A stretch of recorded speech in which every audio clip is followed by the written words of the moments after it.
অনেক অস্থিরতার মধ্যে যে জিনিসটি নিয়ে আজকাল বেশ খবর হচ্ছে সেটি হচ্ছে পৃথিবীর বিভিন্ন দেশে বাংলাদেশীদের ভিসা পাওয়া নিয়ে অস্থিরতা, বিভিন্ন দেশে ভিসা বন্ধ হয়ে যাওয়া কিংবা ভিসা প্রসেসিং কঠোর হওয়া। এই পুরো ব্যাপারটি আমাদের দেশে কি ধরনের গুরুত্বপূর্ণ জায়গায় প্রভাব ফেলছে চলুন একটু দেখা যাক।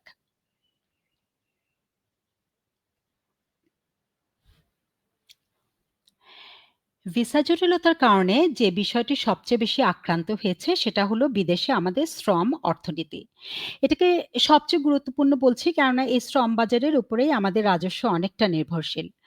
গুরুত্বপূর্ণ এই কারণেও যে ২০২৪ সালে আমাদের আ শ্রমিক ভাইয়েরা পৃথিবীর বিভিন্ন দেশ থেকে শেখ হাসিনা সরকারকে আ উম শেখ হাসিনা সরকারের পতনের জন্য রেমিটেন্স বন্ধ করে দিয়েছিলেন এবং সে কারণে উনারা রেমিটেন্স যোদ্ধা হিসেবে স্বীকৃতি পেয়েছেন এই সরকারের কাছ থেকে। আ কিন্তু খুব গুরুত্বপূর্ণ ব্যাপার হলো যে শেখ হাসিনা সবসময় তাদেরকে রেমিটেন্স যোদ্ধাই মনে করতেন।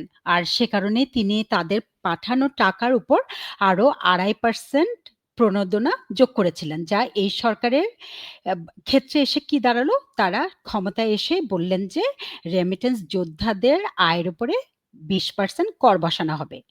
পরবর্তীকালে অনেক আ সমালোচনার মুখে যদিও তারা সেই পদক্ষেপ নেয়নি, তবে একটু ভাবুন তো যদি এই পদক্ষেপ তারা নিয়েই নিত তাহলে আমাদের আ শ্রমিক ভাইদেরকে রেমিটেন্স যোদ্ধাদেরকে এখন কত পার্সেন্ট কর দিতে হতো?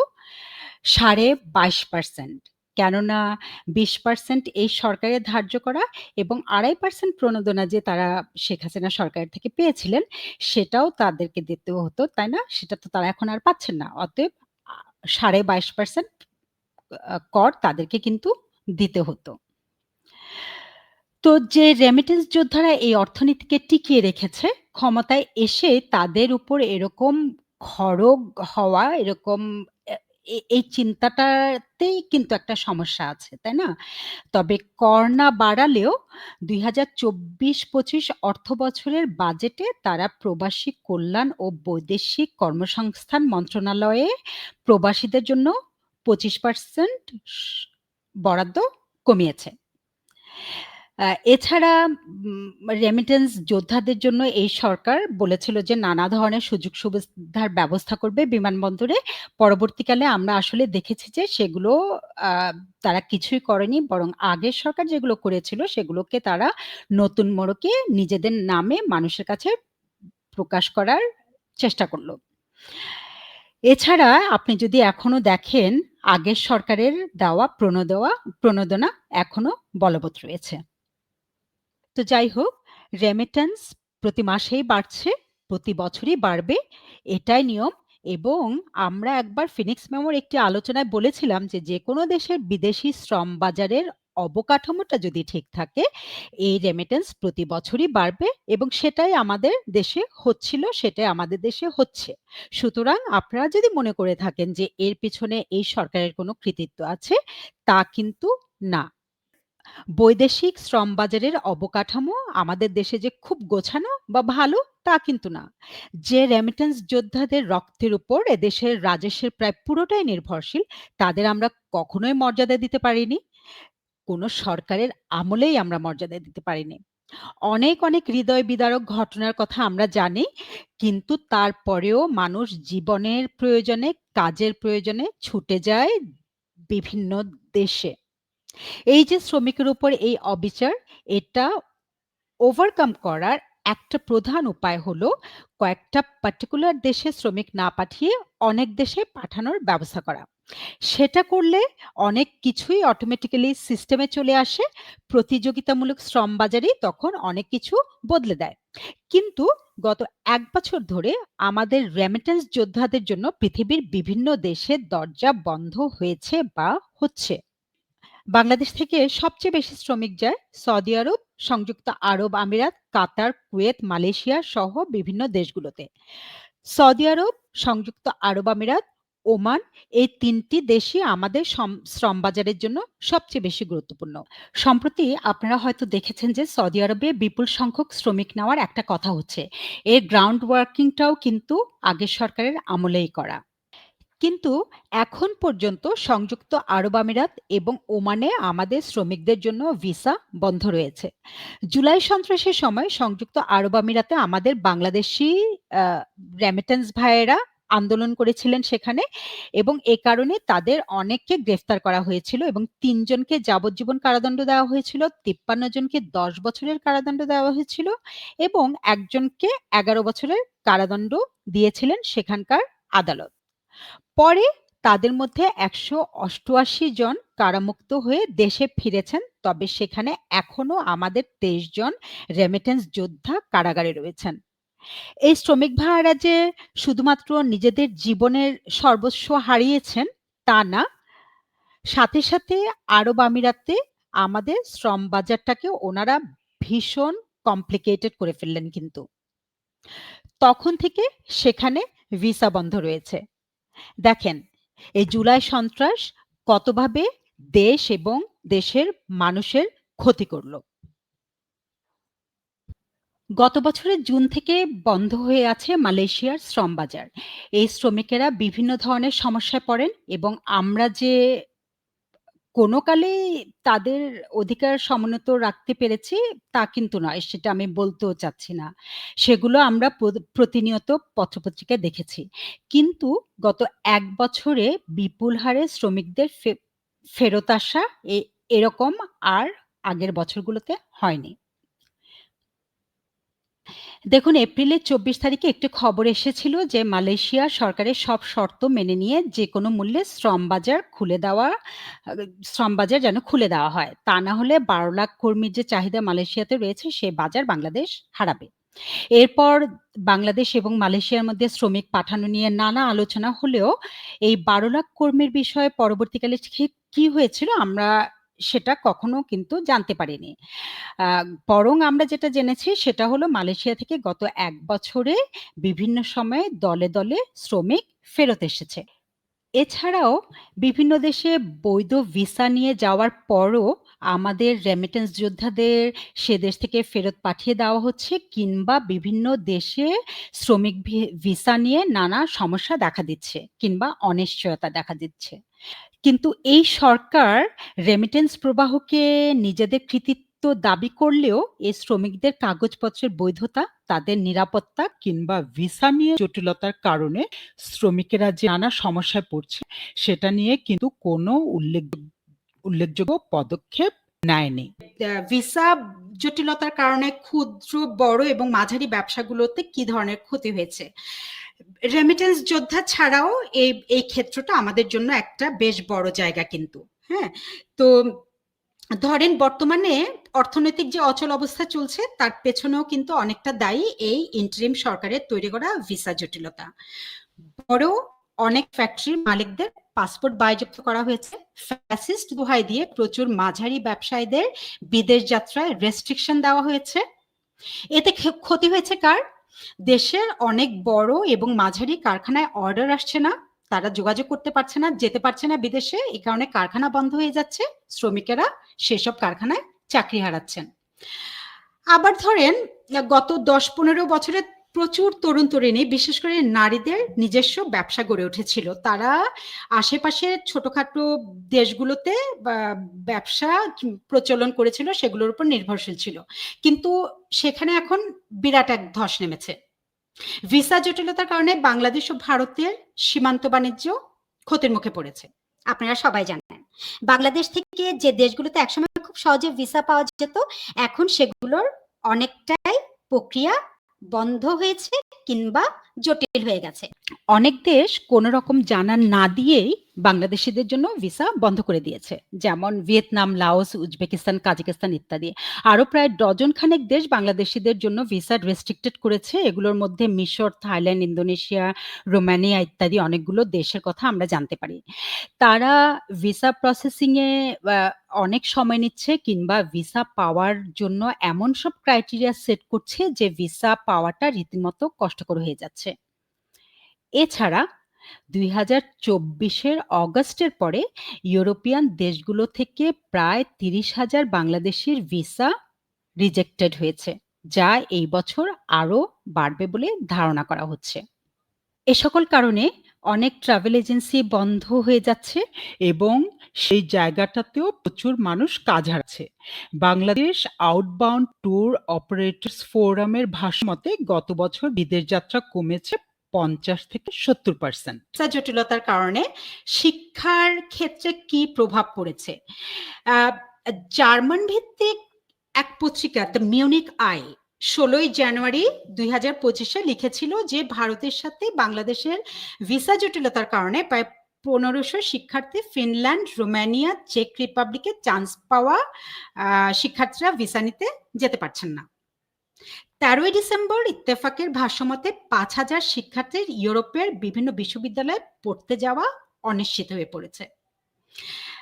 আপনাদেরকে একটু বলি যে একজন লালবদর মাইগ্রেশন এক্সপার্টের মতে পশ্চিমা দেশগুলো বাংলাদেশে ইসলামিজমের উত্থানে যে কনসার্ন দেখিয়েছে এই কারণে অনেক শিক্ষার্থী ভিসা পাচ্ছেন না বলে তিনি মনে করেন। আবার বলছি, একজন লালবদর এক্সপার্ট, মাইগ্রেশন এক্সপার্ট এই কথা বলেছেন। তো এছাড়া এখন দিল্লিতে বাংলাদেশের যাত্রীরা যেতে পারছেন না, যার কারণে ইউরোপের দেশগুলোর জন্য আবেদনও করা যাচ্ছে না। এর মধ্যে হয়েছে কি, ইউরোপিয়ান ইউনিয়নকে ডক্টর ইউনূস রিকোয়েস্ট করেছিলেন দিল্লিতে যেসব দেশের ভিসা সেন্টার আছে সেগুলো যেন ঢাকায় খোলার ব্যবস্থা করা হয়। খুবই ভালো প্রস্তাব। ইউরোপিয়ান ইউনিয়নও কিন্তু খুব ডিপ্লোম্যাটিক্যালি জবাব দিয়েছিল যে এ ব্যাপারে বাংলাদেশের ফরেন অ্যাফেয়ার্স যেন দিল্লিতে অবস্থিত ভিসা অফিসগুলোর সাথে যোগাযোগ করে। এবং আমাদের পক্ষ থেকে যখন যোগাযোগ করা হলো এসব দূতাবাসের সাথে, এসব দূতাবাস বলে দিয়েছে যে ভাইরে কোনো উপায় নাই, সশরীরে এসে এখানে ভিসা ফেস করতে হবে। তারা আরও কিছু পদক্ষেপ নিয়েছে দেখুন।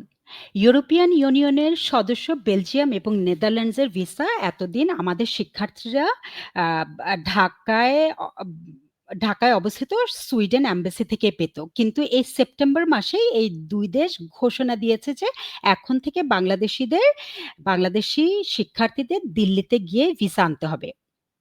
আবার গত অগাস্ট থেকে এই পর্যন্ত ৮০,০০০ অ্যাপ্লিকেশন জমে আছে জার্মান এম্বাসিতে, সেটা আমরা জার্মান অ্যাম্বাসাডরের টুইটার থেকে জানতে পারি। এদিকে আমেরিকা সম্প্রতি ভিসা নিয়ে কঠোর বার্তা দিয়েছে পৃথিবীর বিভিন্ন দেশসহ আমাদেরকেও, বাংলাদেশকেও।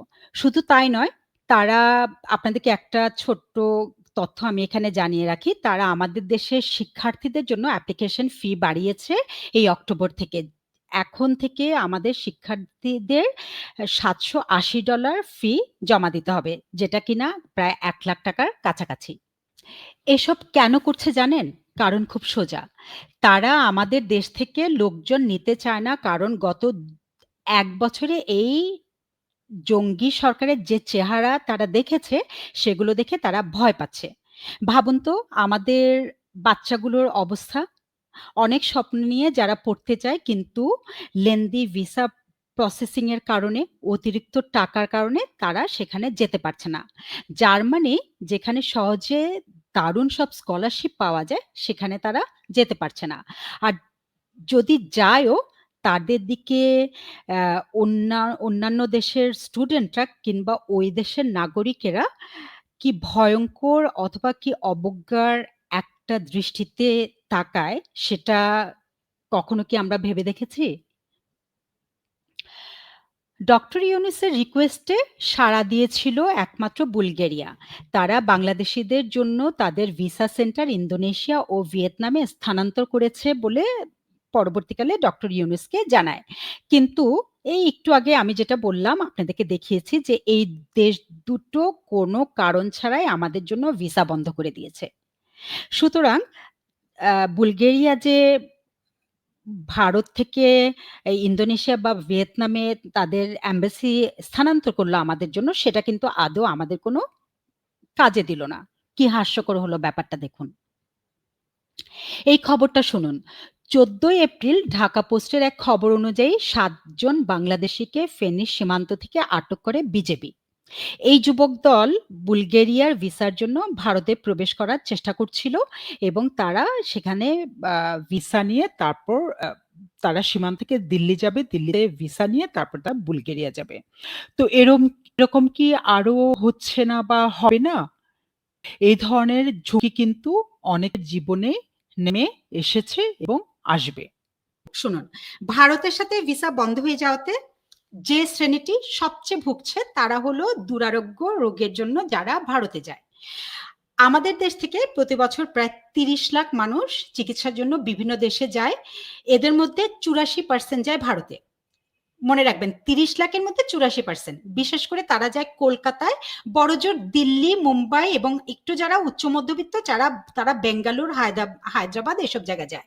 তো এই যে মধ্যবিত্ত, নিম্ন মধ্যবিত্তরা তারা কলকাতা, দিল্লি এ পর্যন্ত গিয়েই যায়, কারণ হয়তোবা তাদের পশ্চিমা দেশে বা মালয়েশিয়া, সিঙ্গাপুর যাওয়ার সামর্থ্য নেই, সেটা আমরা বুঝি। তো ভারতে চিকিৎসা খরচ কম, ভারতে যাওয়া সহজ, পাশের দেশ, ভিসা পাওয়া সহজ, কম সময়ে কম খরচে বাসে বা ট্রেনে বিভিন্ন সীমান্ত দিয়ে মানুষ ভারত চলে যায়। বিশেষ করে কলকাতা যায়, কারণ কলকাতার সাথে আমাদের ভাষা, সংস্কৃতি, খাদ্যাভ্যাস এসবের মিল রয়েছে। হ্যাঁ, একজন দুজন অ্যাকম্পানিড পার্সন নিলেই কিন্তু আপনি ১-২ মাস থেকে একটা চিকিৎসা করে আসতে পারেন। ভারতের অন্য রাষ্ট্রেও মোটামুটি যেখানে হিন্দি চলে, সেটাও আমরা, হিন্দিটা যেহেতু একটুখানি বুঝি আমরা, সেটাও আমরা চালিয়ে নিতে পারি। তো বিদেশের মাটিতে চিকিৎসা নিতে গেলে এই জিনিসগুলো খুব গুরুত্বপূর্ণ: ভাষা, কালচার, খাওয়া, খাদ্যাভ্যাস, খাদ্য কালচার। হ্যাঁ, তো এ কারণেই হয়তো অনেক নিম্ন ও মধ্যবিত্ত পরিবার কষ্ট করে হলেও সেখান থেকে চিকিৎসা নেওয়ার চেষ্টা করেন। কিন্তু গত ৫ আগস্টের পর থেকে ভারতের ভিসা বন্ধ। মেডিকেল ভিসা এখনো চালু আছে, কিন্তু সেই মেডিকেল ভিসা পেতে অনেক সময় লেগে যাচ্ছে।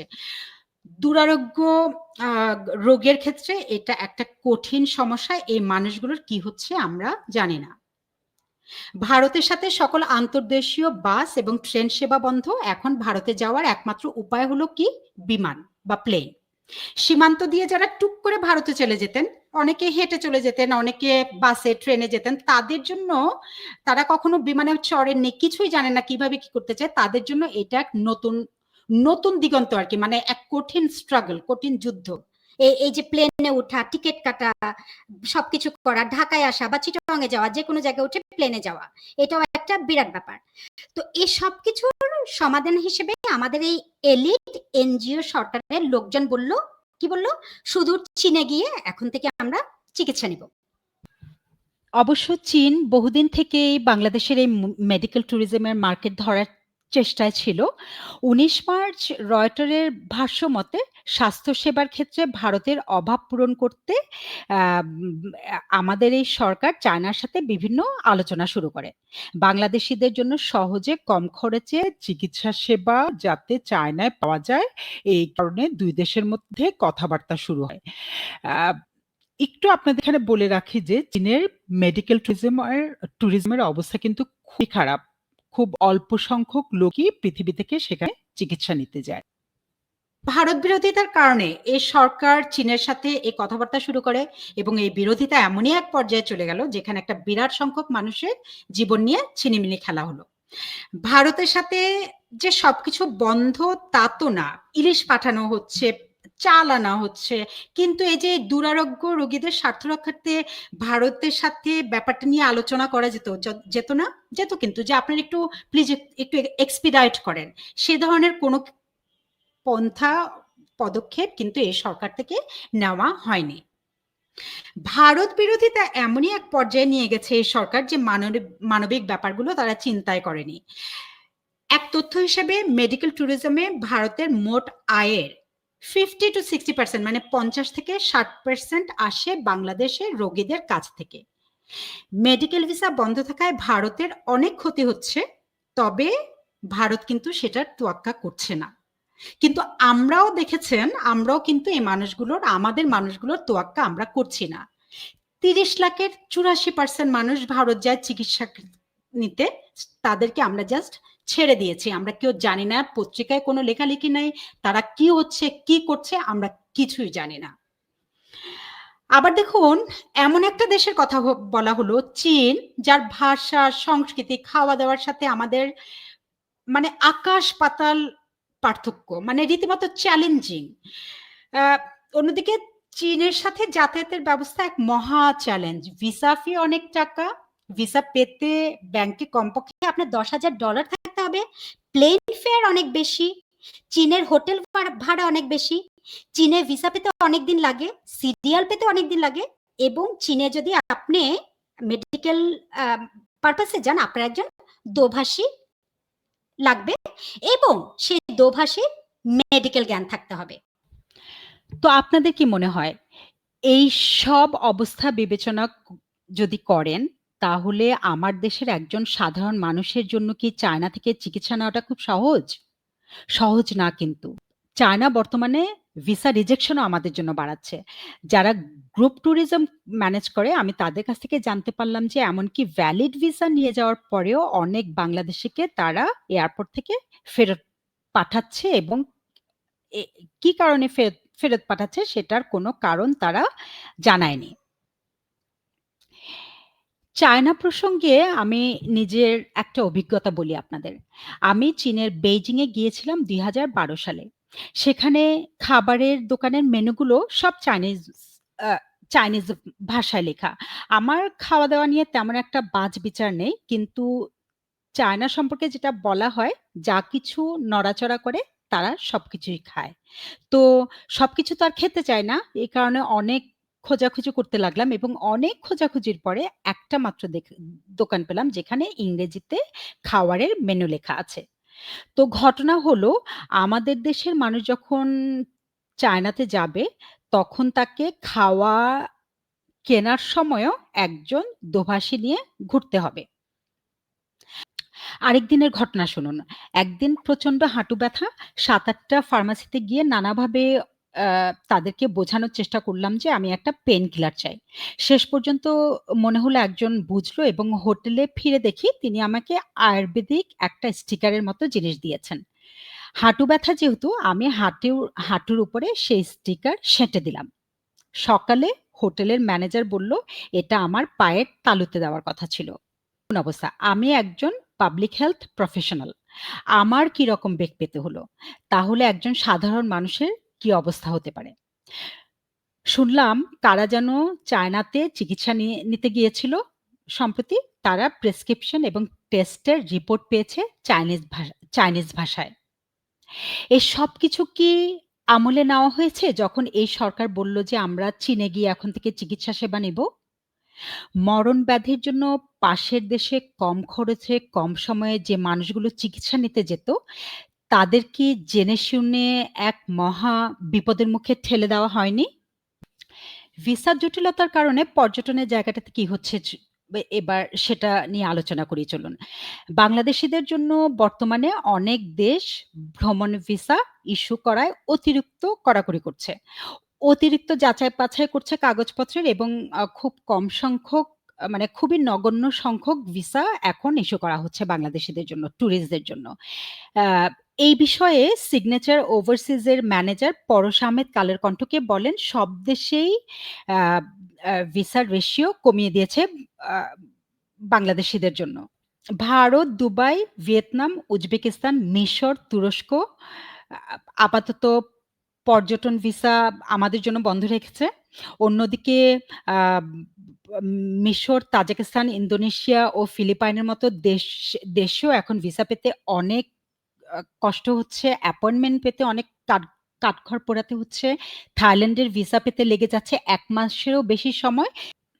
সিঙ্গাপুরেও ভিসা প্রত্যাখ্যানের হার ক্রমাগত বাড়ছে।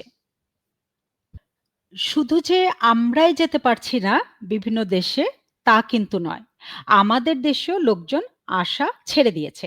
এক রিপোর্ট মতে এমনকি আমাদের দেশে এখন বিদেশি শিক্ষার্থীও অনেক কম আসছে আগের তুলনায়। অপারেটররা জানিয়েছেন যে গত বছরের তুলনায় এই বছর বিদেশি পর্যটকদের বুকিং ৬০-৭০% কমে গেছে।